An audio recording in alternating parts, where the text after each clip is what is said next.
Area 51 इंसानों द्वारा बनाई गई एक ऐसी खुफिया जगह जिसका रहस्य आज तक कोई नहीं जानता। एरिया 51 बदनाम है यूएफओ साइटिंग्स के लिए। ऐसा माना जाता है कि एरिया 51 वो खुफिया जगह है जहां पर दूसरी दुनिया से आए जीवों के साथ मिलकर फ्यूचरिस्टिक टेक्नोलॉजी पर काम किया जाता है। वहां पर एलियंस के ऊपर परीक्षण किया जाता है। दुनिया भर में मशहूर एरिया 51 दुनिया की उन खुफिया जगहों में से एक है जहां इंसान तो छोड़ो कोई परिंदा भी पैर नहीं मार सकता। अगर किसी ने एरिया 51 में घुसने की कोशिश की तो उसको शूट करने के साफ साफ ऑर्डर्स मिले हैं। यूएस गवर्नमेंट नहीं चाहती कि एरिया 51 का रहस्य दुनिया के सामने आए, लेकिन सवाल ये है कि सरकार एरिया 51 के रहस्यों को दुनिया से आखिर क्यों छुपा रही है। ऐसा क्या है एरिया 51 के अंदर जिसको इतनी सुरक्षा की जरूरत है कि वहाँ परिंदा भी पैर नहीं मार सकता। क्या वास्तव में एरिया 51 के अंदर एलियंस के ऊपर परीक्षण किया जाता है या असली सच कुछ और है।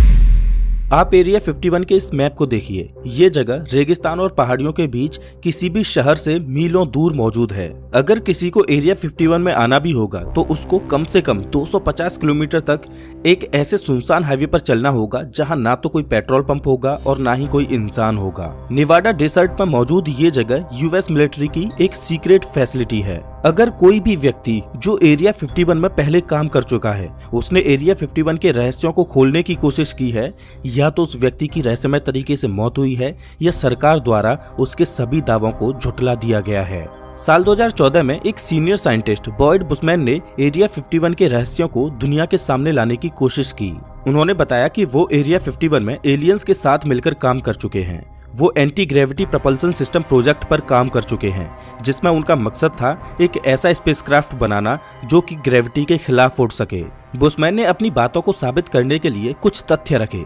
उन्होंने एलियंस के कुछ फोटोग्राफ्स दिखाए जो एरिया 51 में मौजूद हैं। जिस टेक्नोलॉजी पर वो काम कर रहे थे उन्होंने उसके स्केचेज भी दिखाए, लेकिन सरकार ने उनके इन सभी दावों को झुठला दिया। लेकिन इसके कुछ ही दिनों बाद बॉयड बुशमैन की एक रहस्यमय तरीके से मौत हो गई। लेकिन सवाल ये है कि बॉयड बुशमैन की बातें आखिर कितनी सच थीं?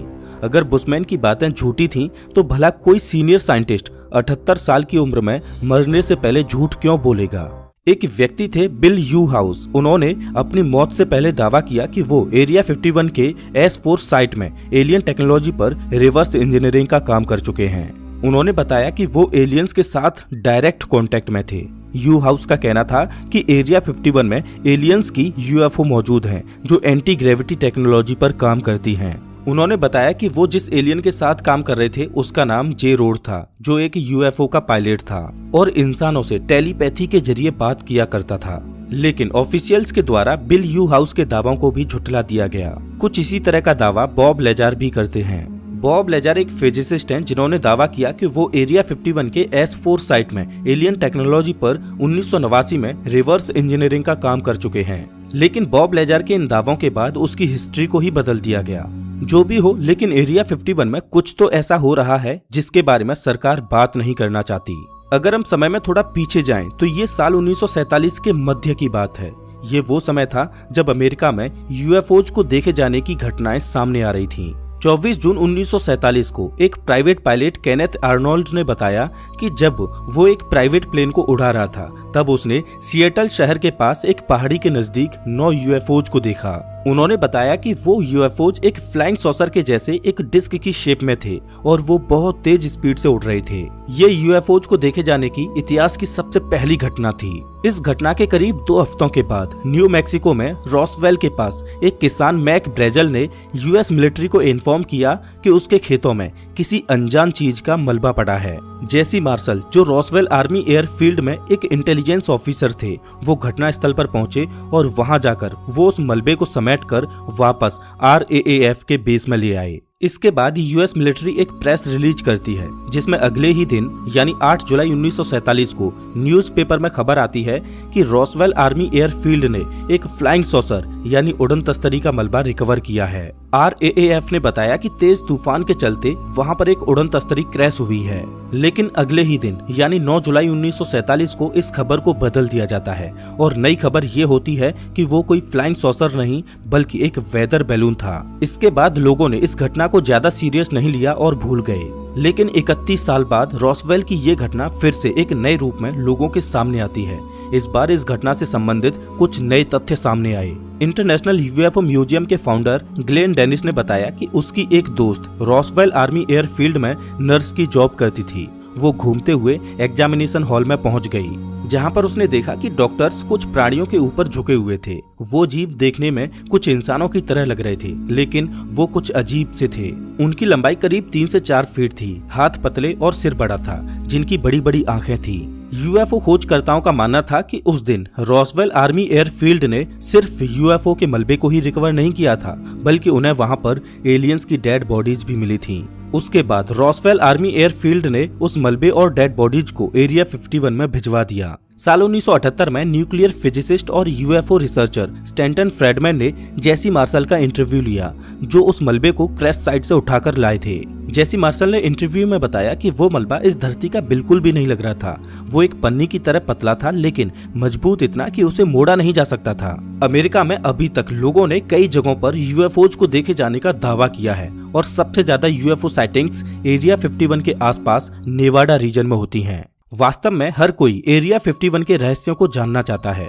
लोग इस जगह को परग्रही जीवों से जोड़कर देखते हैं, लेकिन क्या हो कि ये सब एक प्रोपोगेंडा हो, एक छलावा हो? क्या हो कि यूएस गवर्नमेंट वास्तव में ये चाहती हो कि आप ये मानते रहो कि एरिया 51 में एलियंस के साथ शोध किया जाता है? क्या हो कि यूएस गवर्नमेंट एलियंस के नकाब के पीछे एरिया 51 के असली मकसद को छुपाना चाहती हो? क्या हो कि ये एलियंस वाला प्रोपोगेंडा खुद अमेरिकन सरकार ने ही फैलाया हो? अभी तक हमने जो जाना वो सिक्के का सिर्फ एक पहलू था। सिक्के के दूसरी साइड में क्या छुपा है, वो है असली एरिया 51। पहली चीज तो आप ये समझिए कि क्या वर्ल्ड वॉर 2 से पहले एलियंस या यूएफओज को देखे जाने का जिक्र किया गया था? नहीं ना। जैसा कि अभी मैंने आपको बताया कि 24 जून 1947 को सबसे पहली बार यूएफओज को देखा गया था। इससे पहले यूएफओज को कोई जानता भी नहीं था, और इसके बाद यूएफओज को देखे जाने की घटनाएं आम हो गईं। आखिर वर्ल्ड वॉर 2 से पहले एलियंस कहाँ थे, और क्या एलियंस को पूरी पृथ्वी पर सिर्फ अमेरिका ही पसंद है? मैं जो कहना चाह रहा हूँ आप वीडियो में आगे समझ जाओगे। हिरोशिमा और नागासाकी पर एटॉमिक बॉम्ब डालकर अमेरिका ने वर्ल्ड वॉर 2 को तो खत्म कर दिया, लेकिन इससे यूएस और सोवियत यूनियन के बीच तनाव बढ़ गया, क्योंकि दोनों की ही आइडियोलॉजी बिल्कुल अलग थी। इस तनाव की वजह से यूएस और सोवियत यूनियन के बीच कोल्ड वॉर शुरू हो गया। दोनों ही देश अपने अपने हथियारों को मजबूत बनाने में लग गए, और दोनों ही देश एक दूसरे पर जासूसी करने लगे। अमेरिका चाहता था कि वो ऐसे हवाई जहाज बनाए जो सोवियत यूनियन पर नजर रख सके और उसकी जासूसी कर सके, लेकिन अमेरिका ये भी चाहता था कि ऐसे स्पाई जहाजों के बारे में किसी को पता भी ना चले। इस वजह से स्पाई जहाजों को बनाने और उन्हें टेस्ट करने के लिए अमेरिका को एक ऐसी सीक्रेट जगह की जरूरत थी जो आम इंसानों की पहुंच से दूर हो, और जहां पर सोवियत यूनियन उनकी जासूसी ना कर सके। 1950 के दशक में ऐसी एक जगह को खोज लिया गया जो नेवाडा के रेगिस्तान में पहाड़ियों के बीच थी। अमेरिका की सीक्रेट एजेंसी CIA ने ऐसे स्पाई प्लेन्स को गुप्त रखने के लिए उसी जगह को चुना जो पहले से ही क्लासिफाइड थी। इस जगह पर अमेरिका पहले से ही अपने न्यूक्लियर हथियारों की टेस्टिंग कर रहा था। उसी के पास में साल 1955 में एरिया 51 को बनाया गया। अमेरिका ने सोवियत यूनियन पर नजर रखने के लिए U-2 स्पाई विमान जैसे कई स्पेसक्राफ्ट्स को बनाया, लेकिन अमेरिकन सीक्रेट एजेंसी CIA के पास एक और चुनौती थी कि वो इन एयरक्राफ्ट्स को बना तो रहे हैं, लेकिन इनकी टेस्टिंग कैसे की जाए, क्योंकि जब वो स्पाई विमान टेस्टिंग के लिए उड़ेंगे तो लोग उनको देखेंगे और उनके मन में सवाल पैदा होंगे कि वो क्या चीज है, तो वो उन्हें क्या जवाब देंगे। इसलिए CIA ने इन चीजों को एलियंस और यूएफओज से जोड़ दिया। लोग आए दिन यूएफओज को देखे जाने का दावा करते जा रहे थे, और इधर CIA अपने सीक्रेट ऑपरेशंस को परफॉर्म करता जा रहा था। दरअसल अमेरिका का डर था कि कहीं सोवियत यूनियन उन पर कोई एटॉमिक हमला ना कर दे। इस वजह से अमेरिका ऐसे एयरक्राफ्ट को बनाने में लगा था जो हाई एल्टीट्यूड पर तेज रफ्तार से उड़ सकें, और वो किसी भी रडार की पकड़ में ना आए, और ना ही उन्हें एंटी स्पेसक्राफ्ट मिसाइल से मारा जा सके। यह है अमेरिका का U-2 स्पाई प्लेन, जो कि अमेरिका का सबसे इम्पोर्टेंट जासूसी जहाज था। इस विमान से अमेरिका ने कुछ सालों तक सोवियत यूनियन पर सफलतापूर्वक जासूसी की, लेकिन 1 मई 1960 को सोवियत यूनियन ने अमेरिका के एक U-2 विमान को मिसाइल से मार गिराया। इसके बाद अमेरिका ने U-2 विमान से भी तेज चलने वाले और उससे ज्यादा ऊंचाई पर उड़ने वाले विमान को बनाया, जिसका नाम था लॉकहीड SR-71 ब्लैकबर्ड। अब आप ही बताइए कि दो बड़े देशों के बीच तनाव का माहौल है, और इस बात का डर है कि कहीं उन पर एटॉमिक हमला ना हो जाए, और एटॉमिक हमले के डर से लोग दहशत में ना आ जाएं। तो ऐसे में अमेरिका अपने नागरिकों को कैसे बता सकता था कि उन्हें एटॉमिक हमले का डर है। इस वजह से वो सोवियत यूनियन पर नजर रखने लगे हैं और स्पाई प्लेन्स को बना रहे हैं। और ऐसा करने से उनकी नेशनल सिक्योरिटी भी खतरे में आ सकती थी। तो क्यों ना एक ऐसे प्रोपोगेंडा को रचा जाए जिस पर लोग आसानी से विश्वास कर लें और उसकी आड़ में अपने मेन मिशन पर काम किया जा सके। इसीलिए जब यूएफओ साइटिंग्स की घटनाएं सामने आती तो सीआईए ना तो उन घटनाओं को डिनाई करता और ना ही उनको सच बताता। इस वजह से नई नई कॉन्स्पिरेसी थ्योरीज जन्म लेने लगी और एरिया 51 विवादों से घिरता गया। लोग ये मानने लगे कि एरिया 51 में एलियंस का अड्डा है। अब अगर रॉसवेल की घटना पर वापस आए तो पहले दिन खबर आई कि एक फ्लाइंग सॉसर क्रैश हुआ है, लेकिन सीआईए ये भी जानता था कि अगर सरकार ये मान लेगी कि एलियंस का अस्तित्व वास्तव में है और वो धरती पर आ चुके हैं तो इससे भी लोगों में दहशत का माहौल फैल सकता है। इसी वजह से इस खबर को एक दिन चलाकर अगले ही दिन फेदर बैलून के क्रैश होने की खबर छपी। लेकिन रॉसवेल की घटना का असली सच साल 1994 में पता चला जब यूएस एयर फोर्स ने बताया कि वो एक सीक्रेट प्रोजेक्ट मोगुल पर काम कर रहे थे। इस प्रोजेक्ट में उन्होंने आसमान में कुछ गुब्बारों को छोड़ा जिनमें अलग अलग तरह के सेंसर्स लगे थे। इस प्रोजेक्ट का मेन मकसद ये पता लगाना था कि कहीं सोवियत यूनियन ने कोई एटम बम तो नहीं चलाया। दरअसल वो कोई वेदर बैलून नहीं बल्कि एक न्यूक्लियर सर्विलियंस बैलून था। लेकिन सरकार ने उस समय इसका सच इसलिए छुपाया क्योंकि कहीं लोगों में एटॉमिक हमले का डर न फैल जाए। लोग आज भी एरिया 51 की इन कॉन्स्पिरेसी थ्योरीज पर विश्वास करते हैं। इसीलिए तो मजाक में किए गए एक फेसबुक इवेंट ने इतना बड़ा रूप ले लिया। एरिया 51 के रहस्यों को जानने के लिए लोग इतने उतावले हैं कि आप इस चीज का अंदाजा इस बात से लगा सकते हो कि एक कॉलेज स्टूडेंट मैटी रॉबर्ट ने मजाक में फेसबुक पर एक इवेंट बनाया जिसका नाम था storm area 51 they can't stop all of us.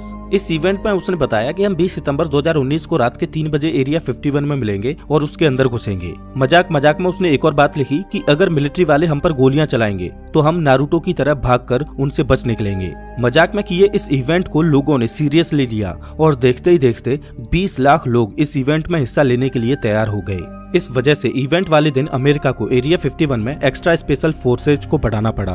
लेकिन अच्छी बात ये रही कि उस इवेंट में कुछ ही हजार लोग आए जिन्होंने एरिया 51 में घुसने की बजाय बाहर ही शांतिपूर्वक म्यूजिक पार्टी की और इस पार्टी की थीम थी एलियन स्टॉक। आज भी अमेरिका एरिया 51 में हाईटेक विमानों और हथियारों की टेस्टिंग करता है, तो इतनी सीक्रेट फैसिलिटी में किसी का भी जाना बैन तो होगा ही।